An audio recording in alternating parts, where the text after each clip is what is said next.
अस्सलामुअलैकुम नाज़रीन, आउटडोर पे काफ़ी प्रोग्राम्स किए और उन प्रोग्राम्स को आपकी जानिब से बड़ा सराहा गया, उस पर मैं आपका शुक्रगुज़ार हूँ। अब थोड़ा सा इंडोर की तरफ भी हमने मौका बनाया। हमने कहा यार अब इंडोर करें, क्योंकि बात यह है कि बाहर में शोर की काफ़ी शिकायत मौसूल हुई और शोर की शिकायत जो है उसका कोई मेरे पास हल नहीं है।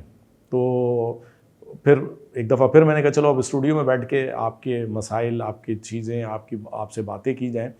आज का टॉपिक थोड़ा सा मैंने पब्लिक और आप दोनों के इंटरेस्ट के हवाले से जो है वो रखा है, वो है इस्लामिक बैंकिंग और कन्वेंशनल बैंकिंग का आपस में टकराव। एक ही इदारे की दो ब्रांचेस एक ही इलाके में काम कर रही हैं, एक ही कस्टमर को पिच कर रही हैं। कस्टमर कहाँ जाए और कहाँ ना जाए के साथ साथ जब ये बात एक आम बंदे से एक इदारे की तरफ पहुँचती है तो वहाँ ये सूरत हाल ज़रा ज़्यादा ख़तरनाक हो जाती है। क्योंकि जब आप किसी इदारे से, किसी बैंक से बात करते हैं तो उसका डिपॉज़िट यकीनन एक बड़ा अमाउंट होता है जो किसी भी ब्रांच की पोजीशन को बेहतर करने के लिए इंतहाई अहमियत का हामिल रखता है। और इस हवाले से जहाँ पर अगर पहले ही आपको पता है कन्वेंशनल बैंकिंग का दौर रहा है और कन्वेंशनल बैंकिंग के दौर में तकरीबन इस वक्त बैंकिंग जो ब्रांड्स या जो इदारे, जो सरकारी महकमे या कॉर्पोरेट इदारे जिनको हम कह लें, वो तमाम कन्वेंशनल से डील करते रहते हैं।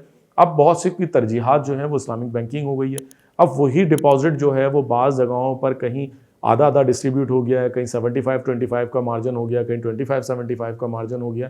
तो इस्लामिक बैंकिंग के सामने आने से और मतलब किसी भी बैंक की जानिब से दोनों चीज़ें शुरू करने पर जब एक ही जगह पर वहाँ पर आ जाती हैं, बिलखुसूस हम कमर्शियल इलाकों में बात करते हैं कि कमर्शियल सेक्टर्स में जब ये चीज़ें चलती हैं तो वहाँ इस्लामिक की भी मौजूदगी होती है। और जब इस्लामिक के लिए कोई इदारा के पास जाके पिच किया जाता है तो वो बताते हैं कि जी इस बैंक में तो मेरा इस ब्रांच में अकाउंट है और हम ऑलरेडी ट्रांजैक्शन करते हैं।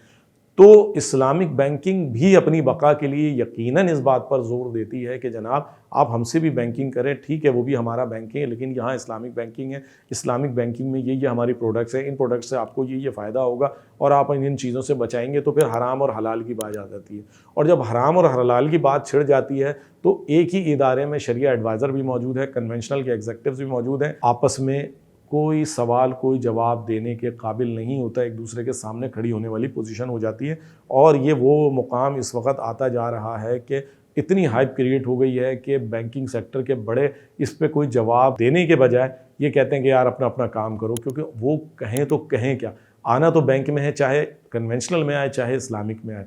अब इस्लामिक हो या कन्वेंशनल, अवाम को बैंकिंग करनी है। आवाम के लिए इस वक्त मौजूदा सूरत हाल जो इंतहाई तौर पर ख़तरनाक बिलखुसूस अमन व अमान के हवाले से है, तो बैंकिंग सेक्टर उनकी तरजीह है। बैंकिंग सेक्टर में की आने वाली प्रोडक्ट बिलखुसूस डिजिटल बैंकिंग को जिस तरह फ़रोग़ हासिल हो रहा है उससे फैसिलिटी उनकी बड़ी है, उस सहूलत से वो मुस्तफ़ीद भी हो रहे हैं। लेकिन यहीं आगे खड़े हो जाते हैं कि यार वहाँ मेरा दोस्त बैठा है और यहाँ मेरा दोस्त नहीं बैठा, अब मैं जाऊँ तो कैसे जाऊँ, दिल चाह रहा है इस्लामिक बैंकिंग की तरफ, दोस्त बैठा है कन्वेंशनल बैंकिंग की तरफ, या तो वो नाराज़ हो या फिर मैं अपना दीन ईमान ख़राब करूँ।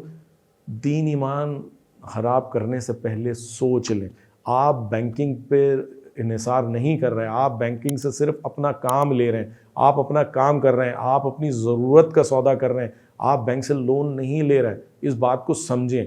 ये मुकाबले का दौर यकीनन है। इस्लामिक और कन्वेंशनल की अपनी अपनी अहमियत अपनी जगह है और आपकी अपनी दिल की आवाज़ अपनी जगह है। इस्लामिक का रुझान बढ़ना शुरू इस वजह से हुआ कि लोगों का ट्रेंड तब्दील हुआ है, लेकिन उसकी वजह से यकीनन एक दूसरे के आमने सामने बैंकर, एक ही इदारे के लोग आमने सामने आकर खड़े हो रहे हैं और उसकी वजह से उनमें प्रॉब्लम्स हो रही हैं। लेकिन इसका यकीनन जल्द कोई ना कोई ऐसा हल निकल आएगा कि जो यकीनन बैंकिंग सेक्टर को भी जो है वो एक बेहतर राह दे देगा।